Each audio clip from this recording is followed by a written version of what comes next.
Shri Venkateswara gold తాకట్టులో ఉన్న మీ బంగారాన్ని విడిపించి కొనబడును.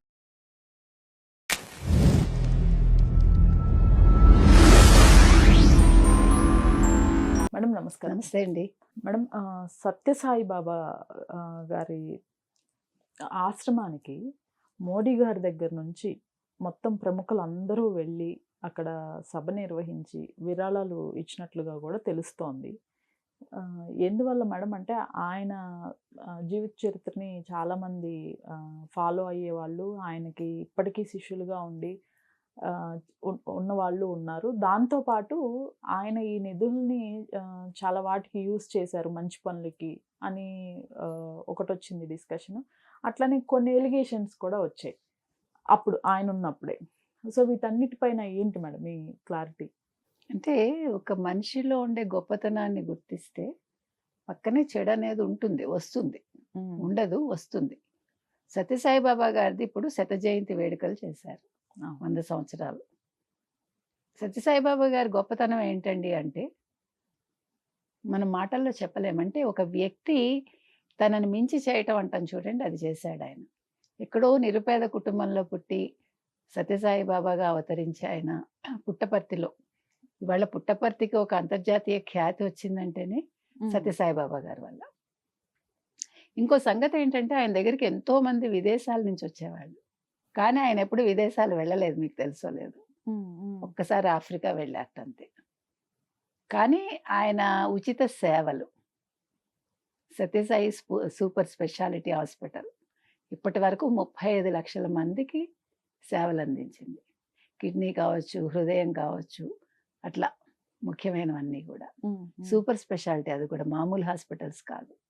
అక్కడ పని చేయటానికి పెద్ద పెద్ద డాక్టర్స్ వస్తారు తెలుసా మీకు, విదేశాల నుంచి వచ్చి చేస్తారు. అసలు అక్కడ మీకు సేవ ఎట్లా ఉంటుందంటే మీరు అసలు ఎంత అలవిగాని సంపదలో ఉంటారు, అక్కడికి వచ్చి మీరు ప్లేట్లు కడుగుతారు తెలుసా, మీకు సేవ అది. అంటే సేవకి పేద ధనిక తేడా ఉండదు. ఆయన అడగలేదు, వాళ్ళే చేస్తారు. మీకు అక్కడ ఉండే డిసిప్లిన్ చూసారంటే ఆశ్చర్యపోతారు. Pin drop silence. మళ్ళా వేలల్లో ఉంటారు అక్కడ, భక్తులు కావచ్చు, విద్యార్థులు కావచ్చు. ఇప్పుడు స్వామి లేరు కానీ ఉన్నట్టే భావిస్తారు. నాకు సత్యసాయి బాబా గారు 3 సార్లు కల్లోకి వచ్చారు. నా దాకా వస్తారు, ఏదో చెప్పాలనుకుంటారు, నాకు మెలకు వచ్చేస్తుంది. ఎందుకో తెలియదు నాకు. అంటే చాలామంది అన్నారు, మిమ్మల్ని రమ్మన్నారండి స్వామి, మీరు అది యూటిలైజ్ చేసుకోలేదన్నారు. ఉండొచ్చు, ఓకే. కానీ మా ఇంట్లో మా నాన్నగారు సత్యసాయిబాబా ఫోటో పెట్టుకుని ఉండేవాళ్ళు. ప్లస్ ప్రతి ఆదివారం మాకు సత్యసాయిబాబా గారిది, నా చిన్నప్పుడు గ్రామ్ఫోన్ రికార్డు ఉండేది. దాంట్లో ఆయన సొంత వాయిస్ తోటి కొన్ని భజన పాటలు ఉంటాయి, అవి పెట్టేవాళ్ళు పొద్దున్నే స్నానం చేశాక. ఓకే, అంతవరకే. అలాగని భక్తి అది కాదు. కాకపోతే ఆయన నాకు ఎందుకు నచ్చుతారంటే ఆయన ఇవాళ మీకు రాయలసీమలో 750 గ్రామాలకైనా ఉచిత తాగునీరు ఇస్తున్నారు. అది ఎన్టీ రామారావు గారి హయాంలోనే ఈ ప్రాజెక్ట్ నడిచింది. ఈ ప్రాజెక్ట్లో పనిచేసిన ఐఏఎస్ ఆఫీసర్, అంటే అప్పుడు ఐఏఎస్ ఆఫీసర్ ఒక ఆయన నాకు ఆ మధ్యకాలంలో ఈ సత్యసాయిబాబా గారిది సంబంధించిన ఒక హాస్పిటల్ కట్టారు. సో అప్పుడు మేము కలిసి వెళ్ళాం. ఆయన చెప్పారు అప్పుడంతా ఎలా జరిగింది ఏంటి. ఏకంగా 350 కోట్లు 400 కోట్లు ఉంటుంది. అప్పుడు దాని ద్వారా ఇన్ని గ్రామాలకి ఉచిత నీరు ఇచ్చారు. అంటే మీరు ఇందాక అన్నారు కదా చాలా ఫండ్స్ వస్తాయటండి, ఫండ్స్ అన్నీ ఏమయ్యాయని. ఫండ్స్ వస్తే ఫండ్స్ ఇట్లా డైవర్ట్ అవుతాయి. తాగునీరు ఇవ్వడం చిన్న విషయం అండి 750 గ్రామాలకి. మీకు డబ్బు ఉంటే మీరు ఏమనుకుంటారు, ఆ డబ్బు మీద పడుకుందాం అనుకుంటారు, దాచుకుందాం అనుకుంటారు. అంటే సాధారణంగా మనిషి బుద్ధి అలా ఉంటుంది కదా. కాస్త డబ్బు వచ్చేసరికి భూమి మీద ఉండరు, ఎగిరెగిరి పడుతూ ఉంటారు. కానీ ఆయన దగ్గరికి వచ్చేవాళ్ళు విదేశీ భక్తులు ఎంతో మంది ఉండేవాళ్ళు, అంటే ఫారినర్స్ కూడా ఉండేవాళ్ళు. ఓకే, వాళ్ళు ఇవ్వాలనుకుంటే ఇంకా వాళ్ళ చేతికి ఎముక ఉండదు కదా.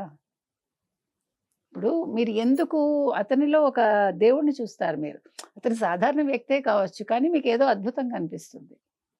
ఆయన మీద చాలా విమర్శలు చేసేవాళ్ళు ఉన్నారు, మీకు తెలిసి ఉండదు, మీరు చిన్నవాళ్ళు కాబట్టి. కోడలు దిద్దిన కాపురం అని ఒక సినిమా వచ్చింది. ఉమ్, అందులో సూర్యకాంతం గారు ఈ ఒక బాబా వస్తాడు, అంటే సత్యనారాయణ గారు సత్యసాయి బాబా వేషం అన్నమాట, వేసుకుని వస్తారనమాట.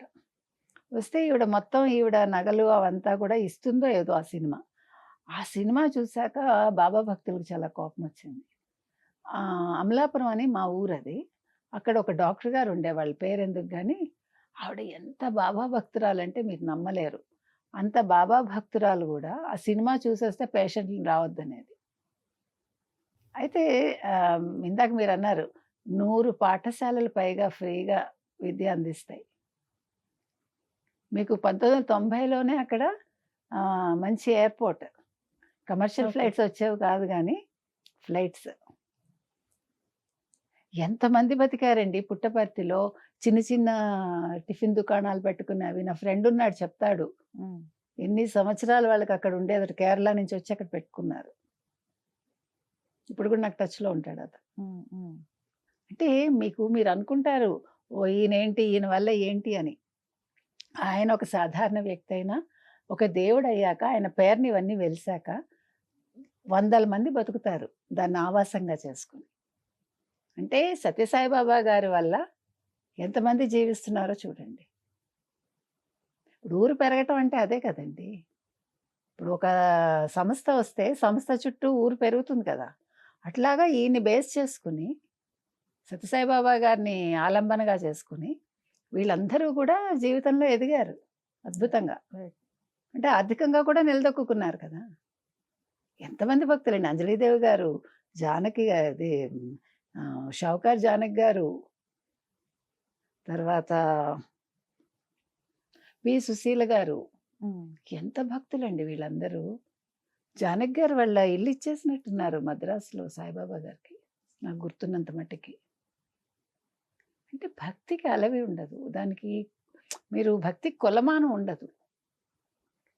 మీరు దాన్ని పొందగలిగితే అనుభూతిని, దాన్ని మీరు మాటల్లో వర్ణించలేరు. ఇవాళ సత్యసాయిబాబా గారి కోసం ఇంత పెద్ద ప్రోగ్రాం చేస్తే మోదీ గారు వెళ్ళి అక్కడ వెళ్ళారు కదా. మోదీ గారు ఎంత అద్భుతంగా మాట్లాడారు, పవన్ కళ్యాణ్ గారు ఎంత అద్భుతంగా మాట్లాడారు, చంద్రబాబు నాయుడు గారు అద్భుతంగా మాట్లాడారు కదా. అంటే ఇవాళ రాయలసీమలో వెలిసిన ఒక బాబా అనుకోవచ్చు ఎవరైనా కూడా. ఆయన వల్ల ఆ మొత్తం రాయలసీమ అభివృద్ధి చెందిందిగా. ఒక వ్యక్తి పుట్టుక అనేది సాధారణ పుట్టుక అయినా కూడా ఆయన పెరిగే కొద్దీ ఆ ఊరు పెరిగింది. ఆ ఊరితో పాటు మొత్తం ఆ రాయలసీమ మొత్తం పెంచాడు ఆయన. తాగునీరు ఇచ్చాడు, ఉమ్, హాస్పిటల్స్ ఇచ్చాడు, సేవ చేయించాడు. సేవ అంతే ఆయన చెప్పేది, సేవ. ఇంకేం చెప్పడు ఆయన. మీకు సేవ చేయమంటాడు ఆయన అంతే. ఉమ్, ఉమ్. సో అంత అద్భుతమైన వ్యక్తికి శత జయంతి ఉత్సవాలు చేయటం అనేది చాలా మంచి విషయం అండి. ఇంతమంది అక్కడ కలుసుకుని, ఇంతమంది మాట్లాడి, అంటే ఆయన గొప్పతనాన్ని మరొకసారి లోకానికి తెలియజేయడం అంతే. Right madam, thank you.